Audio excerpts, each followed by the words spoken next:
بسم اللہ الرحمن الرحیم والصلاة والسلام علی سید الانبیاء والمرسلین وعلی آلہ واصحابہ اجمعین۔ سامعین و ناظرین، السلام علیکم ورحمۃ اللہ وبرکاتہ۔ آج کی تیسری حدیث پاک وضو کی فضیلت کے حوالے سے میرے محبوب علیہ الصلاۃ والسلام نے فرمایا، جس بندے نے وضو کیا، وضو کرتے وقت بسم اللہ نہ پڑھی، اس کا وضو نہیں، یعنی اس کا وضو کامل نہیں۔ اسی طرح دوسری حدیث پاک سنن دارقطنی شریف کے اندر موجود ہے۔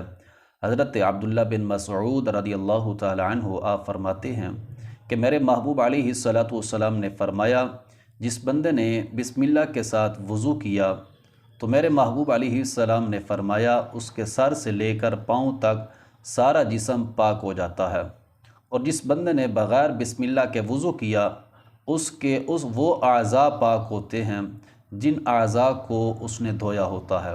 رب ذوالجلال کی بارگاہ کے اندر دعا ہے، رب ذوالجلال ہم سب کو صحیح طریقے کے ساتھ وضو کرنے کی توفیق عطا فرمائے۔ وما علینا الا البلاغ المبین۔